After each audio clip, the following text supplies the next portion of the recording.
Bonsoir à toutes et à tous, merci de nous avoir rejoints sur Télé Djibouti. Il est 22 heures sur nos antennes. Au sommaire de ce journal. Eh bien, ce matin, le président de la République, son Excellence Mohamed Marguerite, a présidé la cérémonie marquant la promotion des 250 premiers ingénieurs formés à la faculté d'ingénierie de Djibouti. Et aux nouvelles du monde, le poste frontalière de Rafah, reliant la bande de Gaza à l'Égypte, réouvre partiellement ses portes. Bonsoir à toutes et à tous, ravi de vous retrouver sur Télé Djibouti sous le patronage du président de la République, son Excellence Mohamed Marguerite, a présidé ce matin la première promotion des 250 premiers formés à la faculté d'ingénierie de Djibouti, cérémonie qui s'est tenue à Île au Grand Hôtel.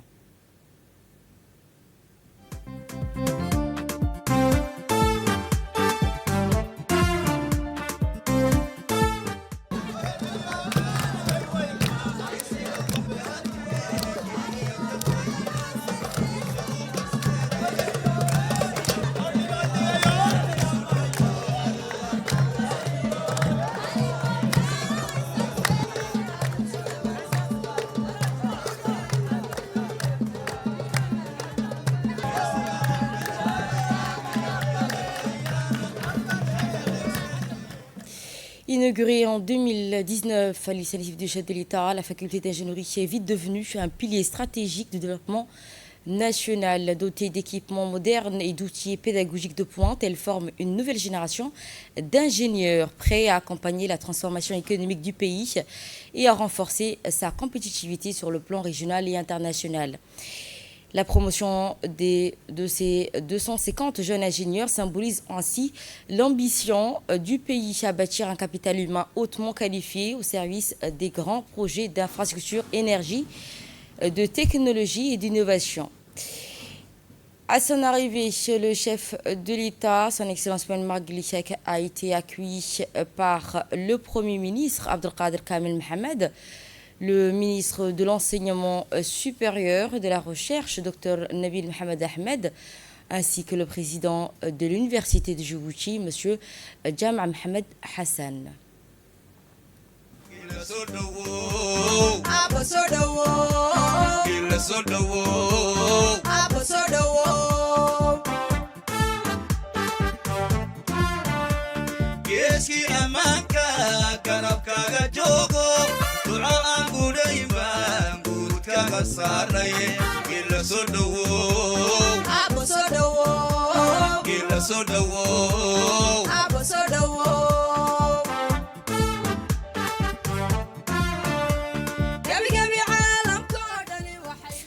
Ainsi, cette cérémonie qui a mis à l'honneur ces nouveaux ingénieurs, saluant ainsi leur persévérance et leur engagement. Elle a aussi rappelé à l'ingénierie reste un levier clé pour le développement durable de l'avenir du pays.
Cette cérémonie qui célèbre ces 250 ingénieurs formés à la faculté d'ingénierie de Djibouti s'est déroulée dans une ambiance chaleureuse et conviviale.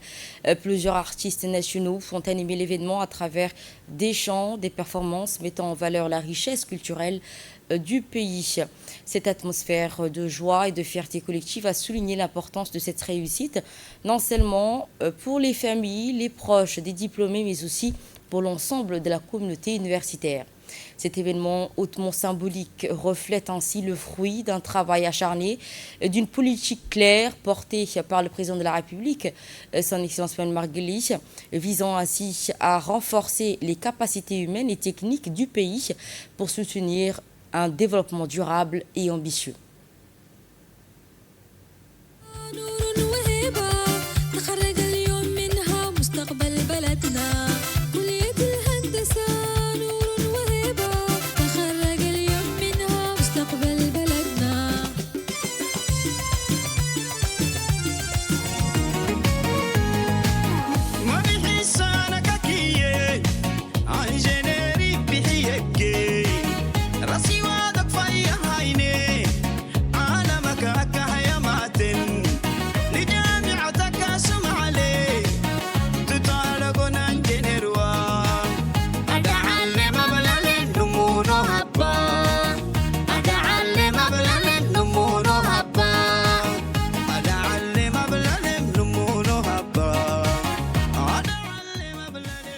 Ainsi, la qualité de la formation dispensée à la faculté d'ingénierie repose sur un curriculum riche et diversifié, élaboré en partenariat avec la Technical University of Istanbul en Turquie, partenariat stratégique qui a permis d'intégrer des standards internationaux, des approches pédagogiques modernes et des outils technologiques de pointe.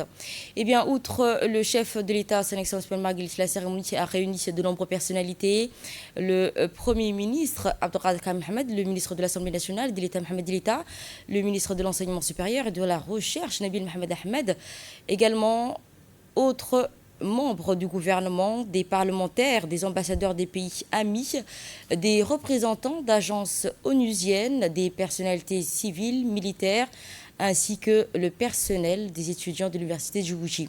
Cette célébration grandiose organisée à Ila Grand Hôtel a été l'occasion de mettre en lumière l'excellence de formation et l'engagement du pays dans le développement du capital humain.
Place au discours. Cette fois-ci, un étudiant, en prenant la parole à la tribune, s'est exprimé au nom des étudiants étrangers à la faculté d'ingénierie, exprimant ainsi leur gratitude envers le pays d'accueil et souligne ainsi l'importance de cette expérience académique pour leur avenir professionnel. On l'écoute. Dès mon arrivée à Djibouti, je ne me suis jamais senti étranger. Les valeurs partagées, la solidarité, le respect et l'accueil chaleureux m'ont immédiatement rappelé que j'étais dans un pays frère. En découvrant Djibouti, j'ai compris que ce pays portait pleinement son nom de terre de rencontres et d'échanges. À la faculté d'ingénieurs, mes camarades et moi avons été reçus avec bienveillance, Alhamdulillah ala hadhihi ni'ma. Nous y avons découvert des infrastructures modernes, des laboratoires bien équipés et un enseignement de haut niveau, exigeant mais très motivant. Beaucoup d'entre nous n'auraient jamais imaginé évoluer dans un tel environnement académique en Afrique. Au fil du temps, nous avons pleinement mesuré la chance qui nous était offerte, la stabilité du pays, la sécurité et l'accès aux ressources universitaires nous ont permis de nous consacrer entièrement à nos études. À présent, nous entendrons tour à tour les témoignages d'une déléguée de cette première promotion d'ingénieurs avant de conclure avec le doyen qui a rappelé que les efforts fournis par le corps professoral et les étudiants, soulignant ainsi la vocation de la faculté à former des ingénieurs compétents. L'écoute. Après l'obtention de mon diplôme d'ingénieur en 2019, nous avons eu le privilège de faire partie de lauréats pour lequel vous, Excellence, Monsieur le Président de la République, vous avez souhaité la poursuite des études doctorales afin de préparer la relève académique. Aujourd'hui, les résultats sont là grâce à vous, Monsieur le Président de la République. Ces parcours exigeants nous a conduit à l'obtention du doctorat pour 8 d'entre nous, dont 3 filles. En génie électrique pour 2 uns et en génie civil pour d'autres. Aujourd'hui, nous célébrons les 250 ingénieurs issus d'une formation exigeante, encadrée par des enseignants compétents, dynamiques et déterminés, soutenus par votre leadership. Ces succès est le fruit d'un travail collectif, d'une persévérance constante et d'une foi profonde dans le potentiel de notre jeunesse. Monsieur le Président, aujourd'hui, en voyant nos étudiants devenir ingénieurs, insérés dans le monde professionnel ou engagés dans la recherche, nous mesurons le chemin parcouru de cette première année. Cette réussite est une source de fierté pour l'Université de Djibouti, pour ses enseignants, mais pour aussi la nation tout entière.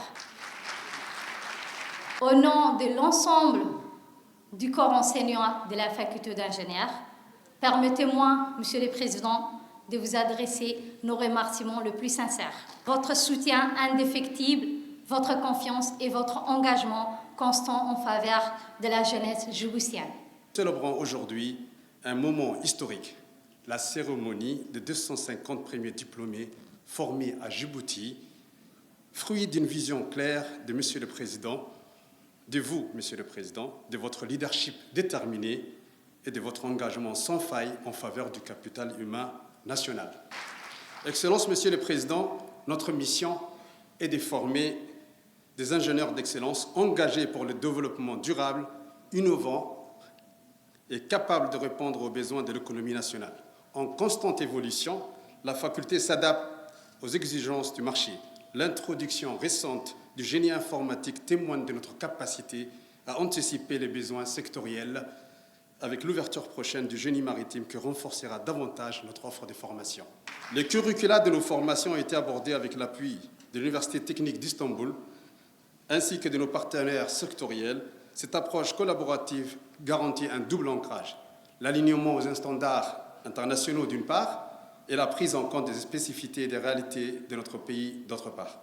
Attachée à l'excellence, l'Université de Djibouti s'inscrit aujourd'hui dans une démarche d'accréditation ABET pour les filières d'ingénierie, un levier essentiel de crédibilité académique et d'employabilité internationale. Je salue ici le travail remarquable des enseignants qui ont formé nos ingénieurs, ainsi que celui de l'équipe administrative qui, souvent dans l'ombre, rend cette ambition collective possible. Ensemble, nous relevons ces défis. Nous allons à présent suivre l'intervention du président de l'université qui a insisté sur le rôle stratégique de l'établissement dans le renforcement des capacités techniques du pays dans la promotion de l'excellence académique. Écoutons ensemble. Permettez-moi, Monsieur le Président de la République, de commencer mes propos pour vous remercier de nous honorer de votre présence aujourd'hui à cette cérémonie de célébration des 250 premiers ingénieurs formés dans notre pays. fruit de votre vision stratégique avec la création en 2013 de cette faculté d'ingénieur, vous avez donné à notre pays l'outil indispensable à la transformation de son futur. Dans un monde où la révolution technologique et les changements globaux bouleversent les équilibres. En effet, plus qu'un métier d'avenir, l'ingénierie est un métier qui fait l'avenir. L'avenir est un espace d'action à façonner par l'imagination et la volonté. Et pour cela, nous avons besoin d'ingénieurs, de jeunes femmes et hommes capables de mettre leurs compétences techniques et scientifiques au service de la société dans le respect de la vie et de l'environnement. C'est très important. Cependant, il a fallu de l'audace pour façonner cet avenir. Il a fallu surmonter les nombreux défis qu'implique un tel projet, tant sur le plan des infrastructures, des équipements pédagogiques et de la formation d'un corps d'enseignants de haut niveau. Alhamdulillah, la faculté d'ingénieur est aujourd'hui la plus grande des facultés en termes de superficie, avec des investissements lourds en équipements modernes, parfois uniques dans la région, et des laboratoires de recherche de pointe. Conformément à votre volonté, Monsieur le Président de la République, elle a aussi formé une cohorte de brillants jeunes ingénieurs, docteurs, majeurs de la première promotion qui, depuis cette rentrée universitaire, prennent progressivement la relève de leurs professeurs et désormais collègues turcs d'Istanbul Technical University, que nous remercions pour leur soutien et appui depuis toutes ces années. Le ministre de l'Enseignement supérieur et de la Recherche, Dr Nabil Mohamed Ahmed, a félicité les diplômés, rappelant ainsi l'importance de l'ingénierie comme moteur de croissance économique et sociale, encourageant les jeunes diplômés à s'impliquer activement dans les projets nationaux. Mesdames et messieurs, le succès enregistré par cette faculté a commencé tout d'abord par une confiance. La confiance et l'honneur que m'a accordé le chef de l'État dans la conduite du ministère de l'Enseignement supérieur et de la Recherche et dans la création de cette faculté. Monsieur le Président, je vous en remercie pour votre appui, votre écoute et vos encouragements pendant mes moments de doute.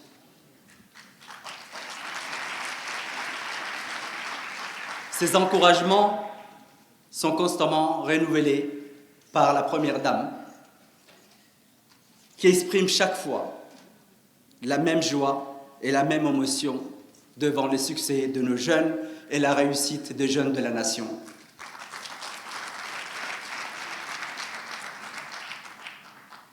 Ce succès s'est construit grâce à tous ceux qui nous ont aidés. Je tiens à remercier le Royaume d'Arabie Saoudite et le Fonds saoudien pour le financement de la construction de cette belle faculté d'ingénieurs. Ce succès s'est construit, Monsieur l'ambassadeur de Turquie, avec votre pays. Grâce à l'aide pédagogique, à toutes les portes universitaires que vous nous avez ouvertes. Mesdames et messieurs, nous entrons, ça a été dit, dans une nouvelle ère où la technologie, la recherche, les partenariats internationaux ouvrent des nouveaux horizons qui font que notre ambition ne s'arrête pas là. Parce que dans ce monde difficile, de turbulences, d'inquiétudes, Djibouti veut et doit désormais accélérer. Djibouti doit innover. Djibouti doit anticiper pour asseoir sa souveraineté dans la paix et le bon voisinage.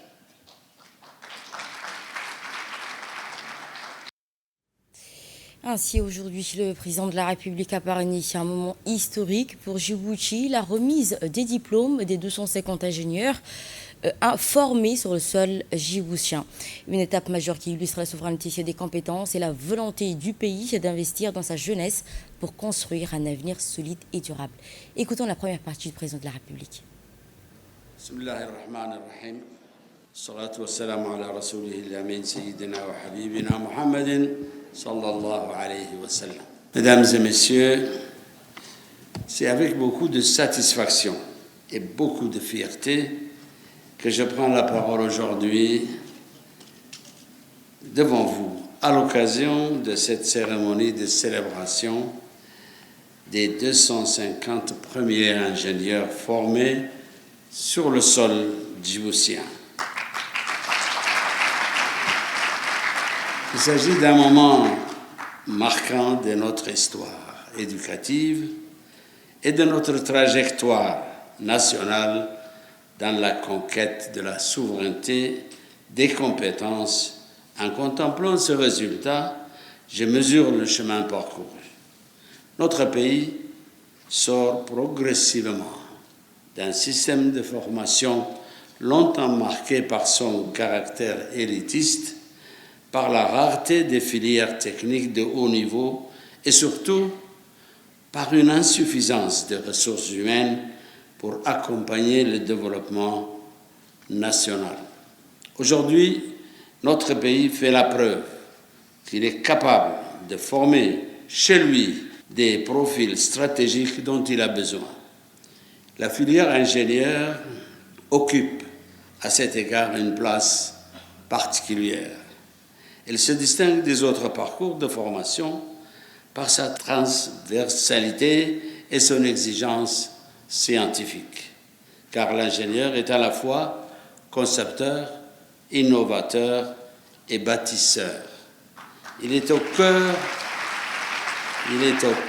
des choix structurants qui engagent l'avenir d'une nation. C'est pourquoi j'ai toujours considéré l'investissement dans le capital humain comme l'axe le plus fiable et le plus durable du développement. Nous savons tous que les ressources naturelles peuvent s'épuiser, que les conjonctures peuvent fluctuer, mais une nation qui investit dans l'intelligence, les compétences et la créativité de sa jeunesse se dote d'un levier de croissance solide et durable. Mesdames et messieurs, les ingénieurs que nous célébrons aujourd'hui ont un rôle déterminant à jouer. Ils vont contribuer activement à la diversification de notre économie. Ils vont impulser un nouveau dynamisme au secteur industriel. Ils vont aussi soutenir l'émergence d'activités à plus forte valeur ajoutée, améliorer la compétitivité de nos entreprises et optimiser les procédés industriels. Leur expertise sera donc indispensable et attendue dans beaucoup de domaines. Effectivement, il s'agit de responsabilités et de défis. Le chef de l'État lance un message fort. Osez innover, osez entreprendre et mettez vos compétences au service de notre nation. Votre réussite individuelle est désormais un levier pour la réussite collective et le développement du pays. Réécoutons sa seconde partie. Trop souvent encore, nos entreprises font appel à des compétences étrangères, faute de profils nationaux disponibles ou suffisamment valorisés. L'heure est venue d'inverser cette tendance. Les compétences djiboutiennes existent désormais. Elles doivent être reconnues, intégrées et considérées. Les secteurs porteurs sont nombreux. Il y a le secteur des énergies renouvelables qui constitue un enjeu stratégique pour notre souveraineté énergétique. Il y a le secteur des technologies numériques destiné à devenir le moteur de la transformation économique et administrative. Mais il y a aussi le secteur de l'environnement, dont la protection et la gestion durable exigent des expertises pointues. J'en appelle donc solennellement à nos entreprises à miser sur le potentiel local, car recruter un ingénieur djiboutien, c'est investir dans la compétence nationale. C'est renforcer l'économie du pays, c'est participer à l'effort collectif de développement. Mesdames et messieurs, je ne veux pas éluder ici les défis de l'insertion professionnelles auxquelles sont confrontés nos jeunes diplômés. Ces difficultés sont souvent liées à l'inadaptation entre la formation et le besoin du marché du travail. C'est pourquoi nous devons renforcer le dialogue entre nos institutions de formation, l'État et le secteur productif, pour assurer ainsi une meilleure articulation entre le savoir académique et les exigences professionnelles. Chères lauréates, chers lauréats, vous voilà porteurs d'un savoir précieux, mais aussi d'une responsabilité, celle de mettre vos compétences et votre créativité au service de votre nation. Djibouti compte sur vous pour que votre réussite individuelle contribue à la réussite collective. Donc, ayez confiance en vous, osez innover, osez entreprendre et gardez toujours à l'esprit que le développement de notre pays est une œuvre commune. Je vous félicite chaleureusement pour votre parcours. Vive la jeunesse djiboutienne, vive l'excellence et le savoir, vive la République de Djibouti. Assalamu alaikum wa rahmatullahi wa barakatuh. Et la cérémonie s'est clôturée par une série de réactions enthousiastes des participants exprimant leur fierté et gratitude ainsi que leur engagement à vouloir contribuer au développement du pays. Écoutons ensemble. Aujourd'hui, la cérémonie, c'est en l'honneur des 250 ingénieurs de Djibouti depuis la création de la faculté d'ingénierie en 2013. Et vraiment, on est très contents, on aime bien l'atmosphère et on est ravis d'être là. Ce qui m'a poussé, c'est que j'ai toujours été passionnée par l'informatique. Ça m'a permis de continuer mes études au sein de la faculté d'ingénierie. Il y a aussi la filière que je voulais faire, la cybersécurité. Et aussi, la faculté d'ingénierie est une faculté reconnue pour sa formation, non seulement dans l'Afrique et aussi à l'international. Elle est reliée à Londres. Aussi, il y a mes camarades qui sont avec moi et c'est un environnement motivant et très enrichissant. Nous remercions l'ensemble des acteurs clés qui ont permis l'inauguration et l'installation de cette faculté, de la cérémonie et tout ce qui est inclus. Je crois qu'il faut prendre en compte que ces 250 ingénieurs formés dans notre pays est un facteur clé de développement que notre pays est en train d'avancer, en marche. La qualité est excellente, les profs sont excellents. Tout est parfait, je crois qu'il n'y en a rien à dire sur la qualité. La qualité est la meilleure qu'on peut avoir sur notre pays. Je suis très honoré qu'il y ait autant d'ingénieurs diplômés dans notre faculté d'ingénierie. Ensuite, je ne m'attendais pas à ce qu'il y ait autant d'ingénieurs qui seraient sortis de cette faculté, étant dit qu'il y a plusieurs autres ingénieurs qui viennent de l'extérieur.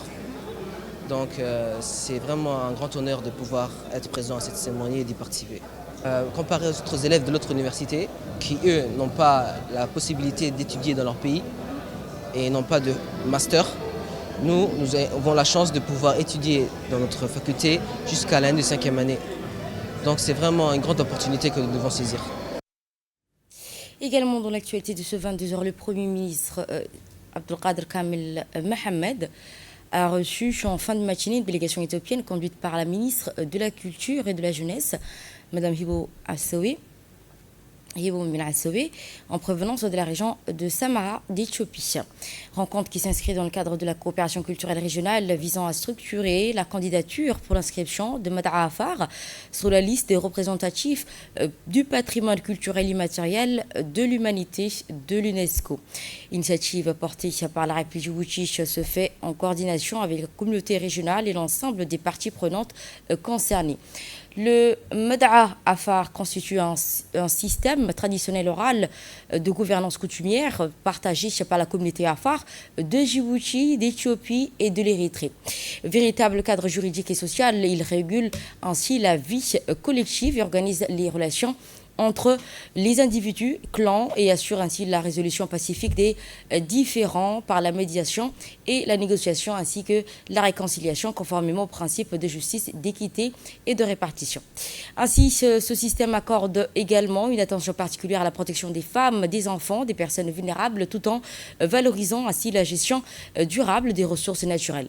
Portée par des instances traditionnelles telles que le sultan de l'Assemblée, ainsi les notables et les institutions comme les FIDMA, le MADA demeurent ainsi vivants et dynamiques. Ils contribuent par là à la cohésion sociale, à la préservation de l'identité culturelle, à la capacité des communautés à relever collectivement les défis contemporains. À travers cette audience, la République réaffirme sa volonté de promouvoir avec ses partenaires une candidature solide et inclusive conformément aux standards de l'UNESCO, mettant en valeur un patrimoine de paix, de dialogue et d'harmonie communautaire au service de toute la région.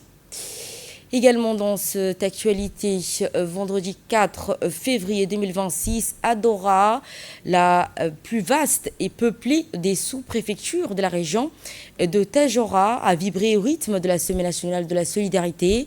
Ainsi, la ministre des Affaires sociales et des Solidarités, Oulfa Esmaïl Abdo, s'y est rendue pour une visite de terrain très attendue, marquée par la proximité et l'écoute directe avec les habitants.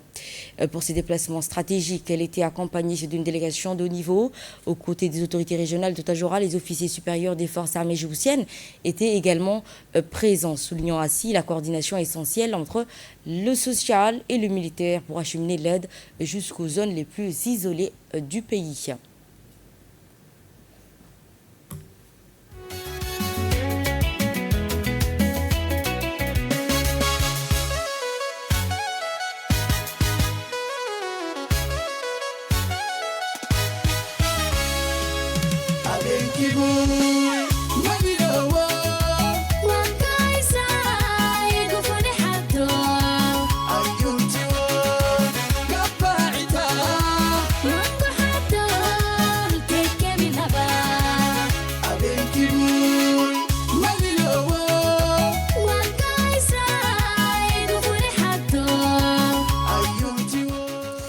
Accueillis sur place par les autorités de Tadjoura, sous le soleil de Dora, pas de long discours, mais un dialogue franc avec la population. Les habitants, rejoints par des familles et des villages voisins, ont partagé leur réalité et leurs besoins.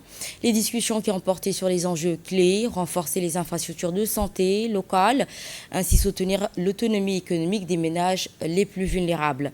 La ministre a pris note de chaque urgence et, fidèle à l'esprit de la Semaine de la solidarité, a rassuré la population de ces actions concrètes qui seront mises en œuvre pour améliorer leur quotidien. Le comité de gestion communautaire ont également été félicités et encouragés pour leur contribution. Ces groupements de femmes très actifs ont exprimé ainsi leur gratitude et ont promis de soutenir le président de la République, son Excellence Mounir Guelleh, et son gouvernement dans la lutte contre la pauvreté et la précarité. Et en retour, donc, ces groupements de femmes dynamiques ont également témoigné leur gratitude envers la politique sociale du président de la République. Elles ont réitéré leur engagement aux côtés du gouvernement dans la lutte contre la pauvreté. Cette escale de Dora qui souligne ainsi une volonté politique forte, celle d'une solidarité nationale agissante, pressante, dans les zones les plus reculées du pays.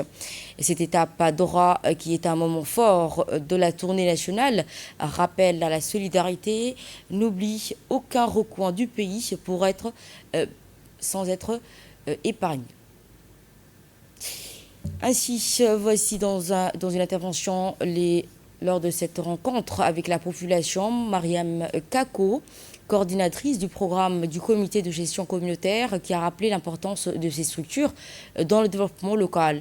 Elle a également souligné que les CGC ne sont pas de simples entités administratives, mais aussi des piliers essentiels chargés notamment d'identifier les besoins prioritaires des communautés. Ainsi, la coordinatrice a également exprimer sa gratitude envers les partenaires qui soutiennent ces initiatives, ainsi saluant la vision stratégique de l'engagement du ministère des Affaires sociales, ainsi que l'appui technique et opérationnel de la DDS, indispensable à la mise en œuvre efficace du programme sur le terrain. Et dans une intervention locale de Tajoura, les parlementaires de la région de Tajoura, M. Omar Aden et Mme Ouma Mohamed Hamid ont ouvert donc leurs allocutions en saluant d'abord chaleureusement la population de Dora, en saluant également l'hospitalité des habitants en tant que représentants de la région. Ils se sont fait les porte-parole des citoyens, mettant en avant ainsi les défis majeurs auxquels la sous-préfecture est confrontée. Leurs interventions ont permis de mettre en lumière les difficultés d'accès aux services de base ainsi que les problématiques liées à l'isolement et aux ressources locales. Le président du conseil régional a quant à lui centré son discours sur l'autonomisation financière des habitants. Il a par ailleurs insisté sur l'importance de 2 leviers de développement qui est la caisse d'épargne et de crédit pour encourager l'entrepreneuriat et l'investissement local ainsi que la caisse de solidarité pour renforcer la résilience des foyers face aux imprévus économiques. Également dans son intervention, le préfet de Tajoura, Mohamed Ahmed Abbas, a adressé un message de confiance et de fermeté. Il a également assuré les habitants du Nord que leurs préoccupations étaient entendues au plus haut niveau, confirmant que le ministère des Affaires sociales et des Solidarités mobilisera tous les moyens nécessaires, concrets, visant à améliorer durablement les conditions de vie de cette sous-préfecture. Et durant donc cette rencontre, les habitants de Dora ont exposé également leurs doléances. Ainsi, les habitants de la sous-préfecture ont présenté à la ministre une liste de demandes prioritaires reflétant leurs besoins urgents en matière d'infrastructures et de services sociaux. Parmi leurs principales requêtes, la population a fortement insisté sur l'extension des mécanismes financiers de proximité. Ils ont également demandé l'installation de caisses de crédit et de solidarité dans plusieurs localités et sous-localités afin de faciliter l'accès au microfinancement et renforcer l'entraide communautaire. Le renforcement des infrastructures de base également a été relevé et constituant également une priorité la réhabilitation par exemple des écoles existantes afin d'offrir aux élèves un cadre d'apprentissage digne et adéquat. Ainsi, la construction de nouvelles mosquées pour répondre aux besoins spirituels et sociaux de cette communauté. Et enfin, l'absence ou l'insuffisance de moyens de transport scolaire a été également signalée comme un obstacle majeur à la scolarisation, en particulier des enfants des zones les plus reculées de la sous-préfecture. Ainsi, Dora, la ministre des Affaires sociales et des Solidarités, Mme Moulfasma Abdo, prend la parole également pour détailler les actions concrètes destinées à améliorer la vie des habitants, renforcer la solidarité locale et s'adresse directement à la population pour présenter les mesures prévues en faveur de la communauté locale de Dora. On l'écoute. دوري مكابناي دوري كسلي دوري سيوي دوري عندانيته السلام عليكم ورحمة الله وبركاته يتنعفو أيامه سنفن نهيته عادة أماتم يول فرحة له كورنا بالي قريوي يو أبتيني قد دقيا. C'est la 3e fois que je viens à Dora parce que Dora, c'est la sous-préfecture la plus peuplée de la région de Tajoura et le président nous a instruits pour que nous puissions donner une attention particulière à cette sous-préfecture qui est une grande sous-préfecture qui est habitée, peuplée également, qui fait face à plusieurs défis. Je voulais tout d'abord vous adresser les meilleurs vœux du chef de l'État, Al-Hajj Ismail Omar Guelleh, et de la première dame, Hajia Khadra Mahmoud Haïd, pour ce mois béni du mois de Ramadan. Inch'Allah, les opérations de distribution des kits alimentaires pour le mois de Ramadan. Donc j'aimerais déjà vous informer que cette année, le président de la République a décidé de doubler la quantité pour la sous-préfecture de Dora pour les opérations de Ramadan. Ce local dans lequel nous sommes, donc on sait qu'il faut une réhabilitation. Engagement que nous prenons, bi'iznillahi ta'ala, que vous allez fêter le 27 juin prochain avec un local réhabilité, bi'iznillah. Inch'Allah également au niveau des filets sociaux, comme vous l'avez abordé, il y a déjà des programmes en cours, mais ce que je vous annonce également, c'est que nous avons en 2026 le nouveau programme qui s'appelle Khayrat, et qui va également lotir. En fait, en tout cas, vous serez excellemment bien servis. Chaque action que nous faisons, chaque localité où nous allons, la Première Dame veut s'imprégner de la situation des femmes de Dora, mais partout dans le pays, là où nous passons. Elle nous demande d'accorder une attention très particulière aux femmes. Elle dit souvent, et elle le redit, que le développement d'une nation, le développement d'une société ne passe que par l'émancipation de la femme et par son autonomisation. Je suis vraiment très fière des caisses. Il y a 8 caisses dans l'ensemble de la sous-préfecture de Dora. Nous avons ouvert 8 caisses d'épargne et de crédit. Donc d'ores et déjà, j'aimerais annoncer aux femmes des caisses de Dora, de Malaho, de Balho, que également nous allons mettre à votre disposition des bajages de transport et des bajages de produits également, biiznillah. Les localités dans lesquelles nous allons annoncer les nouvelles caisses d'épargne et de crédit. Handaba, Margoita, Ot'oy, Mankour, Hangade, Garabtou et Firou auront leurs caisses, Inch'Allah. Balho et Malaho, qui n'ont pas de caisse de solidarité. Nous allons donc installer une caisse de solidarité. Cette caisse de solidarité pourrait servir pour les écoliers, pour leur transport. Donc là, on annonce une caisse de 1 million pour Malaho et une caisse de 1 million pour Balho, Inch'Allah. Et Inch'Allah, Doubté aura sa propre mosquée dotée de solaire, biiznillah. Je voudrais juste que les enfants de Doubté puissent également apprendre le Coran dans cette mosquée, biiznillah. Pour Mankour, on essaie de faire le nécessaire et surtout dans les localités les plus reculées. L'armée également, elle a un rôle social et elle le prouve tous les jours. Les forces armées djiboutiennes s'engagent à recruter à partir de Dora très prochainement. Nous, avec le ministre de la Défense, nous avons été à Garabtissan. Engagé avec l'armée djiboutienne, construire l'école de Garabtissan, à réhabiliter les locales pour les femmes, mais également nous nous sommes engagés également pour une mosquée et un solaire à Garabtissan. Dans le même registre, c'est une étape clé qui marque la continuité de cette initiative nationale. Après avoir parcouru le nord du pays, l'arrivée de la caravane de la solidarité dans la région d'Arta, plus précisément de la région de Demerjoug, soulignant ainsi la volonté de se rapprocher des zones périurbaines et rurales. Le choix de commencer par la sous-préfecture de Demerjoug avant de rejoindre le chef-lieu d'Arta illustre l'intention d'écouter les communautés locales là où elles vivent.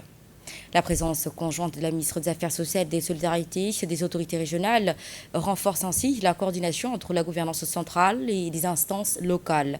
La rencontre avec les habitants de Demerjoug et les localités environnantes a permis d'identifier les défis spécifiques liés à l'accès aux services de base dans cette zone pleinement développée. Le caravane ainsi offre également l'occasion de contribuer aux aides directes et de lancer des programmes de protection sociale. Cette région d'Arta également joue un rôle stratégique en raison de sa position géostratégique. Le passage par Demerjoug est particulièrement symbolique compte tenu du développement industriel et logistique croissant de cette zone. La République djibouti a pris part aux travaux de la conférence ministérielle indo-arabe qui s'est tenue du 30 au 31 janvier 2026 à New Delhi, en Inde. La délégation djiboutienne a été conduite par Ahmed Ali Baré, ambassadeur de Djibouti au Caire, représentant permanent auprès de la Ligue des États arabes, agissant également au nom du ministre des Affaires étrangères, porte-parole du gouvernement, M. Abdelkader Hussein Omar. Il était d'ailleurs accompagné pour cette occasion par Issa Abdullah Assoubi, ambassadeur de Djibouti en Inde, Urbi Alf, conseiller technique auprès du ministère des Affaires étrangères, M. Ali Kamil, conseiller auprès de l'ambassade, et enfin Omar Hussein Abdallah, conseiller de l'ambassade de Djibouti au Caire. Durant ces 2 jours, la délégation a participé le premier jour à la 4e session du Forum de coopération arabo-indienne, réunissant des responsables pour discuter des programmes d'action. La 2e journée a été consacrée à une conférence ministérielle de haut niveau entre les ministres des Affaires étrangères consacrée à l'adoption de la déclaration de New Delhi. Ainsi, la délégation djiboutienne a salué les efforts de l'Inde pour renforcer la sécurité ainsi que la stabilité de la région arabe et de l'Afrique de l'Est, exprimant la gratitude de Djibouti pour la position noble du gouvernement indien à l'égard de la position arabe majeure, en particulier la question palestinienne.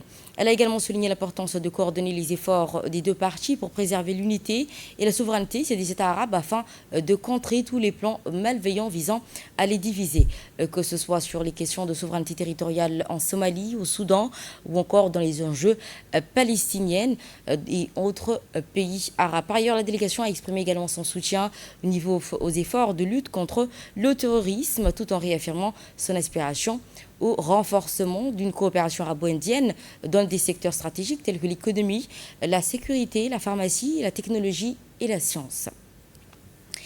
Également, dans l'actualité de cette édition, une troupe joyeuse d'environ 200 personnes à bord d'une cinquantaine de véhicules tout-terrain ont envahi le désert de Gobat en direction des sites touristiques de l'Aqabé.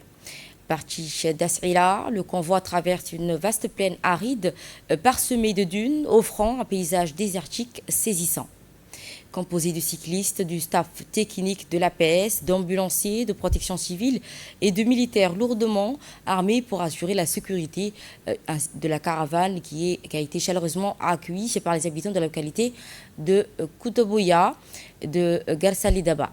L'occasion de découvrir ces paysages quasi lunaires et d'observer le mode de vie traditionnel des nomades. Le régiment du Djikil des forces armées djiboutiennes, parti dès l'aube, avait déjà installé plusieurs tentes, lits et camps dans les cours de l'école de l'Aqabé au pied de Naem Farm, sous une montagne escarpée qui domine l'immense étendue du lac. À l'arrivée, le convoi au crépuscule, le biovac est dressé, le dîner qui se déroule dans une ambiance festive, ainsi que Sovereign Carbon Agency qui profite de cette occasion pour projeter des films pour enfants destinés aux élèves de l'école. Au petit matin, la caravane entame ainsi une balade pour découvrir le site naturel de l'Aqabé, un lieu sauvage où le faune et flore se côtoient au milieu de cheminées volcaniques. Chacals, gazelles et vacochères évoluent dans un décor étonnant. Ce moment est également l'occasion pour la Poste de Djibouti de présenter un timbre inédit de la série Un timbre, une localité consacrée au l'Aqabé. Des cartes et également des postales représentant la localité sont distribuées aux participants pour qu'ils puissent envoyer à leurs proches et immortaliser cette expérience. Ainsi, la deuxième étape du tour de Djibouti à vélo reprend ensuite le même rythme que la veille sur une piste sablonneuse, le seul meuble cédant ainsi progressivement à la place à des parcours plus exigeants où la compétition se fait sentir. À une trentaine de kilomètres de l'arrivée, les plus vaillants se détachent du peloton et se lancent dans un sprint final jusqu'au village de Koutaboya, ainsi où les habitants acclament les héros du jour.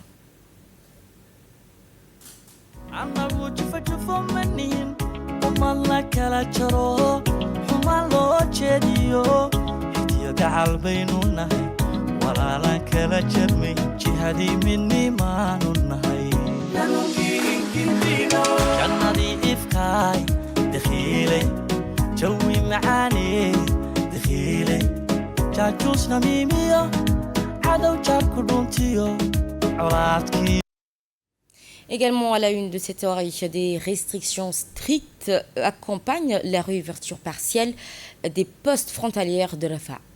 Ainsi, le poste frontalier de Rafah qui a été partiellement réouvert lundi. Toutefois, les mouvements de passage restent extrêmement limités. Seul un petit nombre de Palestiniens a été autorisé à quitter la bande de Gaza ou à y revenir dans un contexte de restrictions sévères encadrant ainsi les déplacements Rafah qui constituent l'unique lien de la bande de Gaza dans le monde avec le monde extérieur en dehors d'Israël.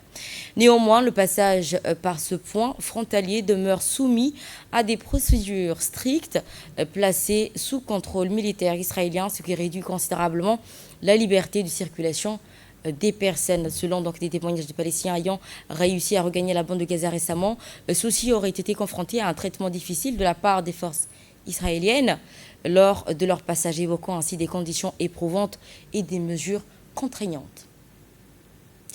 Voilà, ce sera tout. Merci à vous de nous avoir suivis. Vous étiez sur Télé Djibouti. Merci pour votre fidélité.